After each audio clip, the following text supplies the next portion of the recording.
Well, what's your initial assessment of what was said on the weekend from the finance ministry? Well, I think in terms of direction of policy adjustment, the Minister of Finance was absolutely right. That is, the central government needs to rapidly and in a major way increase its debt issuance, and as a result, to support local governments. In terms of direction, he was very, very on spot. However, he was not upfront in terms of the amount of the new issuance of central government debt. For that, he needs the NPC, National People's Congress, to support him. However, the good news is that in China, we don't have a good or a bad. We don't have a two-party battle in the NPC. Once the central government decides what to do, the NPC will follow up quickly. So I do expect that by the end of this month, there will be a huge increase in the central government debt. And using that, the central government will support the local governments. Local governments getting the cash will pay their delayed payments to their employees, to their contractor workers, and then the macroeconomy, the real sector, will be back on track. So you said there might be room for further stimulus, Daokui. I'm just wondering, are you saying that it's likely then that they're going to repeat what they did last year and basically raising that fiscal deficit target of more than 3%, or do you think it's a little bit too late in the year to do so now? Does it matter actually now if they do it? Well, okay.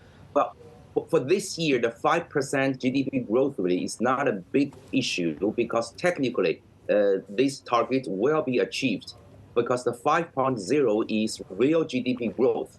And real GDP growth is actually nominal GDP growth divided by GDP deflator. And deflator is a mystery. Nobody knows actually how high it is, how low it is. So 5.0 technically is not a big issue. There will be in the end that it will be achieved. Okay.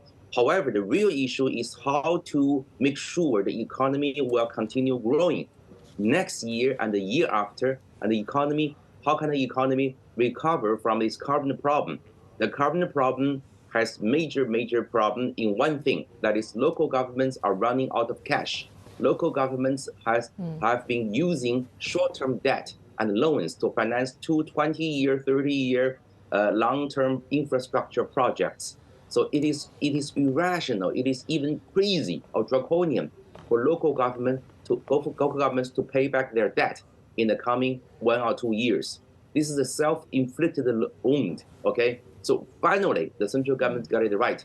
The central government needs to issue tremendous amount of bonds to swap out local government debt.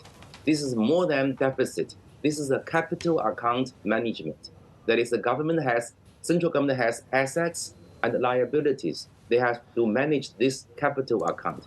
By the way, the Chinese central government is by far the richest central government in the world, holding shares of the most profitable commercial banks and the 3 most profitable mobile phone operators. There's no reason for the central government not to issue a huge amount of debt to help out local governments and in turn to help out macroeconomy. Yeah, Professor Li, that's a very good point because I think a lot of foreign investors get stuck on wanting a big number where a big fiscal number could mean an increase in central government budget deficit. There's also the matter of an expanded budget deficit, which includes special purpose bonds, local governments, plus, of course, this transfer that you talked about there. So take us into where you think the overall budget deficit should be. So all things included, central government budget deficit, local government spending, how big should that fiscal hole be next year and the year after to get China's economy out of this deflationary spiral? Well, to give you a very quick answer, I truly believe a 3% deficit, at most 5%, will be more than enough. But my key point is that this is a wrong question. This is a wrong question. We are thinking in a conventional way. We are thinking about the current income and current expenditure of the central government, and that we call the gap is deficit or surplus. What we are needing, what the central government needs to do, is to manage the asset part, the asset liability account of the central government. the central government of China holds lots of assets in stock market listed companies, such as the 6 most profitable commercial banks. Meanwhile, the central government holds very little, only 25% at most of GDP in terms of debt. So there's a tremendous amount of net equity for the central government. What central government should do is to issue more liability, issue more debt, and use the money to swap out, to buy local government assets in the form of infrastructure projects. So this is a capital account management. This is in a sense of in the company in the paraphrasing the company's language. This is a merger and acquisition (M&A) operation. This is not spending your capital expenditure. This is not about the current account. This is about asset management. So I truly believe we economists have to really restudy public finance. We need to have a new mentality, a new framework to explain this to the policymakers and to the business people, to the general public. David, I want to pick up on something that you mentioned in the previous segment about the direction of travel. It seems like the direction of policy is finally heading more positively. It may be more important than the size of what we get. Why do you think we are seeing this sort of shift from the PBOC, the NDRC, and the MOF? What's prompting this shift, do you think? Well, fundamentally, it's the reality of the macroeconomy. The reality of the macroeconomy is super simple. That is, everybody knows that the local governments, who are the biggest problem, the source of problem of the macroeconomy. The local governments, to be frank, they normally spend 41% of GDP, okay, including their regular expenditure as well as their infrastructure investments. 41%. Remind you, households only spend 38% of the GDP, okay, consumption, right? So when local governments are shrinking from 41% of GDP in terms of their expenditure to today something about 36%, 5% decrease, no wonder the economy will shrink. The economy will contract. Okay, so finally, the policymakers got the point. Okay, until now they were pushing local governments to pay back their short-term debt, to squeeze to tighten their belt to do that. This is crazy. This is suicidal. This is a self-inflicted loan. So owned. So I have been arguing against the previous policy in China for 2-3 years. So finally, as we say in China, the reality is more powerful than any scholar's arguments. The reality is sitting in, and finally our top policymakers are coming to the reality.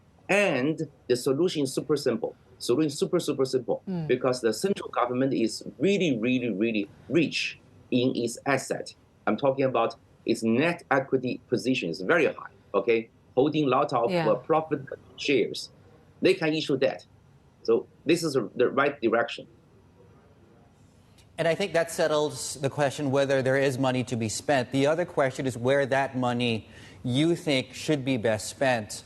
And, getting to a 5% growth target, you spend projects, you get to 5%. The other question right now is, do you think the set of measures, the money that's available, and where they signal that they will be spending that, will that address the crisis of confidence among consumers?